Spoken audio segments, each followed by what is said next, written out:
So I'm a person that has a lot of hair. And apparently I think that makes me qualified to talk about this.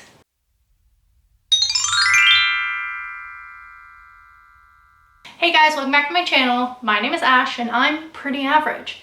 In today's video, we're going to be going through my hair care routine and also my tips of how to grow long hair. You may be asking yourself, why do you think you're qualified to talk about this? I'm not. I am not a cosmetologist.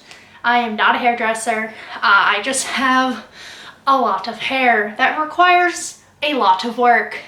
So I am going to run you through my hair care routine, and then I'm going to tell you my favorite tips for how I got my hair from this to this. So let's go to my bathroom. So hello, welcome to my bathroom. Really fun. You know, we got those apartment beige walls. So we're just gonna take down my hair gently, get ready to jump in the shower. I normally wash my hair like every 3-ish days. I'm not like too picky about it. I honestly just kind of wait until it gets gross, but I try to dry shampoo and leave it as long as I can. So I always brush my hair before I jump in the shower. I try to be as gentle as I possibly can, and I like to start from the bottoms and work my way up. That way I'm not just absolutely ripping the absolute garbage out of my hair. And once I'm done brushing my hair, I'll just brush it all the way back and I will jump in the shower. So the first thing I'm using in the shower is the Shea Moisture Hydrate and Repair shampoo, and while that is on my scalp, I will use this little scalp massager that I found at Winners. No particular brand, but I like it to distribute the product. And next I use the matching conditioner. It's just the Shea Moisture Hydrate and Repair conditioner, and I also like to mix it with the Shea Moisture Deep Repair Mask. I find it just helps my hair stay a little bit more hydrated. So here's me post-shower, having a fun time. So we're gonna pose a little bit and then we're gonna take my hair out of the towel, see what we are working with. I usually leave my hair in the towel just for like a few minutes just while I get dressed. And then I use the Shea Moisture Hydrate and Repair leave-in conditioner. And I'm pretty liberal about using this. I use it kind of as a detangler, and I just spray it all over. Also, I promise this is not a Shea Moisture ad. I just really like their products and I really like the ingredients in them. So I'm just spraying that all over my hair. I mostly focus on the ends, but I do a little bit in the roots just to detangle. Next, because I am blow drying, I'm just going to use the Way volume spray just to help my hair have a little bit more like grittiness to it, and it helps my hair have more volume when I'm blow drying because my hair is pretty thin and it tends to be quite flat to my head. Next, I'm just gonna take my wet brush and I'm just gonna brush it the same way I did before I got in the shower, just starting on the ends and working all my way up just so my hair doesn't get ripped out. So yeah, we're just gonna finish up brushing it, and then the last product I'm going to use in my hair is, shocker, the Shea Moisture Curl Enhancing Smoothie.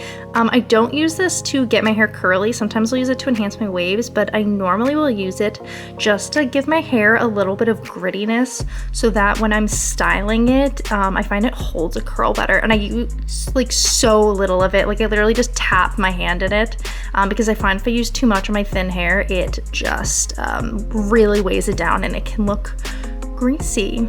So yeah, that's everything I use. And next, I am just going to blow dry it really quickly. Just jump into that. And I'm just gonna use a big barreled iron to curl it. I honestly don't do anything special with it. I just curl it in sections, going all the way from my face. So yeah. Also, I don't think any of these tips are revolutionary. I just figured in case anybody is curious on how to grow their hair, they might want to know. My first and most important tip is to be careful with it. My hair, even though it may look like I have a lot of hair, it is super fine, like very, very fine, and it breaks so easily. And I feel like anytime I've tried to grow out my hair like healthy before, it just didn't go well. So when I was growing out my hair, the most important thing I did was I stopped dyeing it a bit. Now, when I started growing out my hair, it was bleached into like a weird ombre. I did not like the color. That color was awful, which is why I was trying to grow it out. So what I did is over like various parts of growing out my hair, I would like get a demi-permanent dye. I was using the Ion dye from Sally's, and I was just using like a 6N, like a very natural color, and I would just do it like a glaze over the parts of my hair that were the old color. So I would do that about like every 6 months, just so like the roots would match the bottom, so I didn't feel like I needed to do anything to it. And I didn't find that to be too damaging, just because I didn't leave it on for very long and I didn't do it very often. Now, I know a lot of people are going to tell you to straight up never dye your hair, and I just don't think it's completely realistic. I would say if you can avoid bleaching it, that's probably better, just because bleach is so harsh on your hair. But I would say if you're going to dye your hair anyways, just be smart about it. Like, maybe not go for like platinum where you have to like dye your roots like every 6 weeks. Like maybe like some highlights, so it's not as, it's a little bit of minimal color. Demi-permanents. I mean, I know nothing about hair. I'm not a hairdresser. This is my unprofessional opinion, but I just know from my experience that bleach really like effed with my hair. So I stopped dyeing it, which I found very important. And secondly is I tried to reduce the amount of heat on it. Now I know in those last clips you just saw me blow drying and curling my hair, but I honestly almost never blow dry my hair. And I only curl my hair once when I first wash it. I will let it air dry and then I'll style it, and then I will hold that style until I wash my hair again, just so I'm not like constantly like curling over like already curled hair, because it seems silly. So I do like a lot of like protective, like heatless styles like whenever I can, and I really try to reduce the heat. One of my other tips would also be, when it comes to being careful with it, is to try to be careful with it at night. I'm really bad for this too, of like taking all my hair and like pulling it back into a ponytail. And I had to stop doing that because I found I was getting a lot of breakage like right along like the nape of my neck, and it was getting so frizzy and so hard to manage because it was just all frizz from here up from the breakage. So I've started to like braid it at night, and I always use scrunchies if I'm going to like tie my hair up at night. Or honestly, I tend to use scrunchies more than I use actual hair elastics, just because I find they're like a lot gentler and I don't find them tearing at my hair. The only time I use actual hair elastics is if I'm like doing like a really intense workout and I just need it like tight to my head. But in my day-to-day life, I try not to like pull my hair back into tight styles as much as I can. Like I'll pull my hair back into like a tight bun for dance once a week, but besides that, I like try to keep it out. And I try to protect it from the elements, definitely from going outside. But keep protected, and if it's the winter, like I'll try to like tuck it into my coat before I go outside, just so it's not like in the harsh elements. The next thing I would say is haircuts are important, but they're not everything. A lot of people will say like trim your hair every 6 weeks, never trim your hair. I fall somewhere in the middle. I think that if you're going to get your hair trimmed, keep it at that, like do it just a trim. My hair grows so slowly that I only get my hair cut like every 6 months, and I tell them like just dust off the ends just to get rid of any of the breakage, because the problem is that if you leave the breakage on the bottom, it's just gonna split all the way up, and you might have long hair, but it's gonna look gross and nasty on the bottoms. And also my hair looks a little gross and nasty on the bottoms right now because we're in lockdown and I can't go get my hair cut, but I definitely could also use a little bit of trim. Also, all I'm gonna be doing this entire video is touching my hair, so here we go. And I would say my last, like most important tip, which is going to be so frustrating for a lot of people to hear is to be patient, because growing your hair takes time.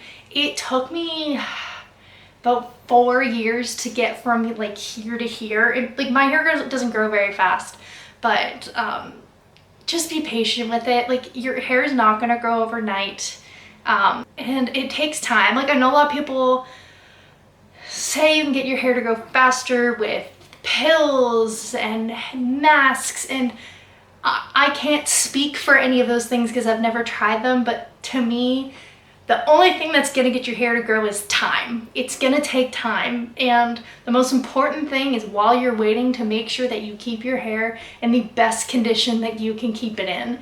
Because yeah, your hair may be growing, but if it's just splitting all the way up and breaking off, or it's so thin at the bottom that it looks like scraggly, like was there any point of growing your hair if it's just gonna be long and look gross? So I think that's all I have for today. Sorry that these tips aren't revolutionary. This is definitely more for just the hair care routine in case anybody's curious, but I don't think that there's any magic secret to growing your hair. It's honestly just some time, patience, and care that will get you there. Look at that rhyme. Yeah, and try not to get frustrated with yourself. And I know it can be frustrating if you've been trying to grow your hair for years and it just feels like it won't grow, but you know, you can always talk to your hairdresser. There could be underlying issues, so talk to your doctor. Never feel afraid to get outside opinions that don't come from YouTube, because I'm not an expert. But if you honestly feel like there's something wrong with why your hair is not growing, please speak to a professional, because you never know if something's actually wrong, and I am not the person to help you with that. Neither is most things on the internet gonna help you with that. Please talk to a professional if you're worried about anything. So yeah, I think that is it for today's video and my incessant hair touching. If you like me and you like this video, please give this video a thumbs up, and you can subscribe down below. If you want to see my face anywhere else, you can follow my Instagram at PrettyAverageAsh, same way it's spelled here. And I hope you have an amazing rest of your day and stay happy.